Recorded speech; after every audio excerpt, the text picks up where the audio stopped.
yang cariin. Pinta Revalina pada Kaiden yang kini terlihat menahan kantuknya. Bagaimana tidak, bayangkan saja. Sekarang ini masih jam 2.00 dini hari. Jam 2.00 dini hari bukan siang. Apa istrinya tidak kasihan padanya? Sejak pagi, siang, sore, malam sudah meminta hal yang aneh-aneh padanya dan sekarang. Ayolah Revalina, jangan mengada-ngada. Masa iya kamu ngidamnya begitu? Kaiden khawatir melihat Revalina yang kini terlihat pundung di pojok kamar. Ini bukan keinginanku yang, ini keinginan bayi kita. Ya ampun sayang, apa keinginan ngidamnya gak bisa diubah? Gak usah bakso yang di dekat One Mart itu juga. Itu buka dari jam 18 sampai 22 malam yang. Kamu lihat jam di dinding itu jam berapa? Ayolah yang, mereka gak kebuka juga. Mana ada tukang bakso buka sekarang? Bagaimana kalau bakso buat Mama Flora aja yang? Mau gak? Gak mau. Pokoknya aku mau makan bakso dekat One Mart itu titik. Tapi sayang, bayi kita yang mau loh Den. Gak mau yang lain. Revalina hampir menangis. Sayang, Revalina mendelik. Pokoknya mau itu. Revalina mulai mengusap perutnya lesu. Kasihan anak kita nanti pasti ileran. Yang sabar ya nak. Kaiden langsung menatap istrinya sebentar. Dia kemudian mendesah frustasi. Kaiden langsung melesat keluar dari kamar. Sedangkan Revalina yang melihat Kaiden yang melesat seperti itu sedikit terkejut. Namun tak lama ia terkekeh. Sesekali ngerjain suami gak apa-apalah kan ya. Revalina mengusap perutnya pelan. Demi keinginan sang buah hati, Kaiden terpaksa menggedor pintu rumah pemilik bakso di dekat One Mart itu. Untung saja penjual bakso itu tidak marah, malah merasa beruntung karena bisa mewujudkan keinginan ibu yang tengah mengandung. Sayang, rengek Kaiden menatap istrinya penuh permohonan, sedangkan Revalina hanya mendesah. Kamera sudah ada di tangan dan siap membidik objek foto. Ayolah yang, tinggal peluk aja sih, apa susahnya? Pinta Revalina. Bukan gitu yang, kalau peluk kamu sih aku gak apa-apa, minta cium juga ayo. Tapi ini, masa aku harus pelukan sama si bangsat nih sih yang? Kaiden mulutnya. Teriak Revalina membuat kedua pria itu menutup telinganya. Bukan apa-apa, tapi kalau peluk dan cium Revalina sih Kaiden tidak masalah. Tapi ini yang sebenarnya saja. Kaiden menatap horor wajah di depannya. Siapa lagi jika bukan Ganda? Ganda juga siap seperti ingin menggeplaknya. Kalau dia berani memeluk atau berani memajukan kepalanya barang sesenti. Demi keponakan, lo harus ngerti. Dih, emangnya gue cowok apa anjir? Ganda, kan? Revalina mulai merengek manja. Membuat Ganda menatap Revalina seperti yang dilakukan Kaiden sebelumnya. Wajah memohon. Revalina, kalau suruh cium kamu aku gak apa-apa, ikhlas lahir batin gue nah. Plak! Menggeplak kepala Ganda. Enak aja. Tapi Ganda, debanya mau lihat kamu sama Ganda akur gitu, saling pelukan atau mungkin cium gitu. Revalina, ayolah, ya. Satu Ganda, pelukan aja dan satu ciuman aja dan clear. Ucap Revalina sembari memberi pose oke dengan tangannya. Yang lain aja Revalina gimana? Usul Ganda. Gak bisa Gan, udah cepatan gak? Sebenarnya gue ogah tapi ini demi anak gue, ucap Kaiden. Lo pikir gue juga ogah, amit-amit anjir. Malah ngobrol, cepetan. Keduanya saling pandang, mulai menghela nafas seakan memberi kode. Pertama Kaiden dan Ganda melakukan pose saling berpelukan dan cekrek. Satu foto yang membuat Revalina tersenyum puas dan yang terakhir, pose terakhir yang sebenarnya tidak ingin mereka lakukan. Tapi saat Revalina sudah menaruh pinggang di kedua pinggangnya, menatap keduanya horor dan membuat Kaiden dan Ganda menelan ludah kasar. Kaiden dan Ganda saling pandang dan akhirnya cup, cekrek. Dan secara kebetulan Mama Kaiden masuk ke dalam rumah dan melihat apa yang dilakukan Kaiden dan Ganda. Kaiden, Ganda, apa yang kalian lakukan? Oh mampus, ucap Kaiden bahkan Ganda secara bersamaan di dalam hati. Tidak tahu apa yang akan terjadi selanjutnya. Sedangkan Revalina sedari tadi mencoba menahan tawanya agar tidak menggelegar di dalam rumah ini. Good. Dosa apa gue bisa punya anak yang kemauannya kayak gini? Baru di perut aja udah bikin malu dan menjatuhkan martabat ayahnya sebagai seorang lelaki. Gimana keluarnya nanti? Jerit Kaeden dalam hati memasang wajah melas-melasnya. Kaeden mulai mengerjap-ngerjapkan matanya pelan ketika ia merasakan sinar matahari yang mulai mengganggu tidurnya. Kaeden terlihat berguling ke arah samping, tangannya mulai meraba-raba seseorang yang seharusnya ada di sana. Namun saat ia membuka matanya, ia mendesah pelan. Seorang yang seharusnya tertidur di sampingnya, namun ia tak mendapatinya di sana. Kaeden mulai bangkit duduk barang sebentar untuk mengumpulkan semua nyawanya yang sepenuhnya belum terkumpul. Setelah merasa nyawanya benar-benar terkumpul, barulah Kaeden turun dari ranjang dan beranjak dari kamar.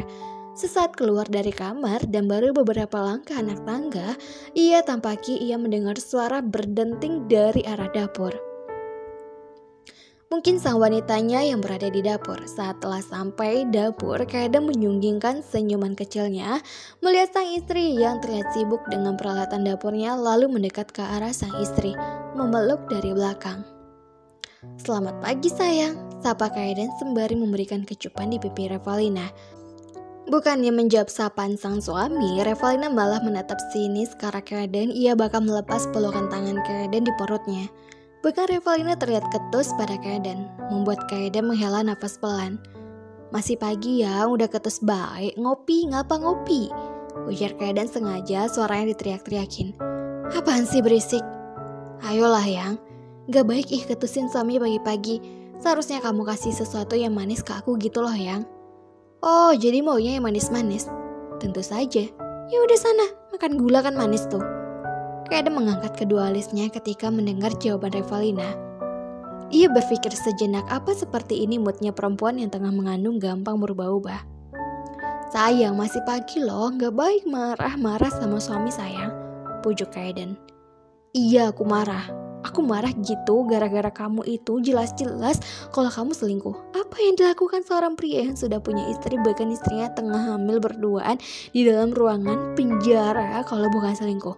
Apa namanya kalau bukan selingkuh coba?" "Oh itu sayang, aku kan perginya gak sendiri, aku pergi sama Tasya. Tasya katanya kangen sama Chelsea, jadi mau gak mau aku kesana demi wujudkan keinginan Tasya sayang. Kamu sudah menuduhku yang tidak-tidak loh, aku tidak selingkuh sayang." Revalina hanya memasang wajah cemberut, sesekali bibirnya dimenyungkan, digerakkan kesana kemari. Revalina benar-benar kesal sekarang, pintar sekali suaminya berkilah. Sudah jelas-jelas dia ketahuan selingkuh. Itulah yang Revalina pikirkan.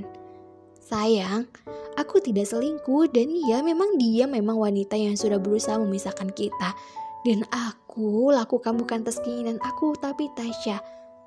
Aku sama sekali gak ada Jum. Tuh kan, kamu lagi-lagi mencari pembelaan dan malah belain Chelsea. Aku lagi ngandung anak kamu Kaeden. Dan lagi kenapa gak ajak aku?" ujar Revalina memotong perkataan Kaeden. Revalina memutar tubuhnya untuk menatap Kaeden dan mulai memberi keplakan di dada bidang suaminya ini membuat Kaeden meringis. "Dengar dulu sayang, jangan dipotong. Kamu tertidur pula sayang kemarin, sedangkan Tasya sudah menangis, jadi aku terpaksa pergi berdua saja sama Tasya." Kaeden menggenggam kedua tangan Revalina lalu dikecupnya setelah ia beralih menangkup kedua pipi Revalina terlihat memerah menantangis. "Tentu saja aku tidak menemui Chelsea. Aku nunggu di luar, yang menemui Chelsea hanya Tasya sayang. Kenapa aku harus menemuinya kembali sedangkan aku sudah memiliki yang sempurna di sini? Aku sudah bahagia bersamamu dan tidak butuh wanita manapun selain kamu.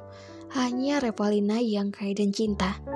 Kaeden menyentil pelan hidung mungil milik istrinya ini, membuat Revalina merasa malu. Astaga, digombali sedikit saja sudah berubah moodnya. Dasar ibu-ibu hamil labil.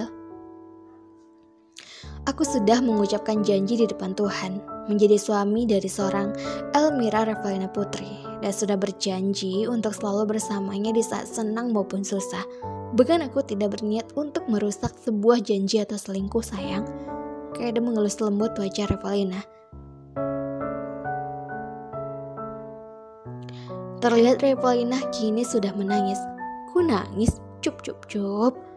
Beneran kamu gak ketemu sama Chelsea? Kaiden menghapus air mata Revalina yang menetes dan memberi kecupan di bibir milik sang istri. Percayalah sayang, aku tidak menemuinya, aku tidak akan selingkuh darimu.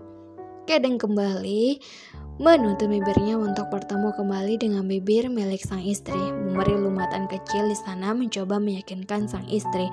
Belum sempat Revalina membalas ciuman dari Kaiden malah mendapat dorongan kuat dari Revalina dan mendapati Revalina sudah beralih menjauhinya.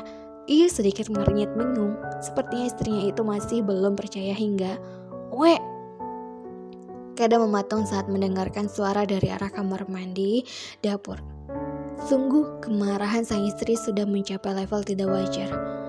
Bahkan sampai sebuah ciuman darinya membuat sang istri jijik. "Hoe, hoe!" Kaiden mulai menyusul sang istri ke arah kamar mandi yang berada di dapur. "Hoe, sayang," ucapan Kaiden terhenti saat mendapati tangan Revalina yang terulur ke arahnya seakan memberi isyarat untuk menahan semua kata-kata yang akan dilontarkannya. Karena sungguh Revalina tengah merasakan sebuah gejolak dari perutnya. Kaiden sesegera mungkin mengelus leher belakang Revalina dan mengusap lembut perut Revalina. "Sayang, tolong jaga bunda. Jangan sakiti bunda. Kasihan bunda, nak. Ayah tidak kuat melihat bunda seperti ini. Tolonglah mengerti ya, nak," ujar Kaiden lirih, tangannya masih mengelus lembut perut Revalina. Semakin lama suara muntahan yang dikeluarkan Revalina terdengar ngilu di indera pendengaran Kaiden. Ini tidak wajar. Revalina, astaga, bodoh. Karena beberapa hari Revalina menolak setiap sentuhannya membuat otaknya jadi kosong. Ini pasti yang dinamakan morning sickness. Nah, Revalina sudah terlihat sudah selesai dan muntah berkumur. Ia memandang wajah sang suami yang terlihat orang bodoh dari kaca wastafel. Ingin sekali ia mencitak kepala suaminya itu. "Kamu tidak apa-apa? Kamu gak lihat aku kenapa?" Halo novelers semua, apa kabar? Ketemu lagi dengan Mimin. Pasti semuanya pada protes ya dengan channelnya Mimin yang kadang muncul, kadang hilang. Tapi jujur ya, walaupun Mimin nih jarang upload di channelnya Mimin selalu kepikiran sama kelanjutan dari cerita yang akan novelers dengar semuanya. Dan juga Mimin sebenarnya tidak mau mengecewakan yang telah mendukung Mimin. Tapi bagaimana, Mimin ada kegiatan yang sama sekali gak bisa Mimin tunda. Jadi Mimin mohon maaf yang sebesar-besarnya karena sudah lama tidak upload, dah hampir mungkin ya seminggu lebih ya novelers semuanya. Novelers semua apa kabar? Semoga dalam keadaan sehat dan walafiat. Tidak lama lagi ceritanya ini akan Mimin tamatin dan akan Mimin rilis cerita yang terbaru. Nah, cerita yang terbarunya ini Mimin minta pendapatnya lagi dari semua novelers ya. Berkat komentar, berkat dukungan dari kalian semua, Mimin bisa berpikir lebih matang lagi ya untuk cerita kedepannya. Semoga di cerita selanjutnya novelers semua tidak kecewa. Tapi Mimin selalu minta dukungan dan komentar kedepannya dari ceritanya Mimin selanjutnya. Ketemu lagi di episode selanjutnya. Jangan kemana-mana, tetap di channel Feby Pitaloka. Dan jangan lupa selalu subscribe, like, dan komen karena dukungan kalian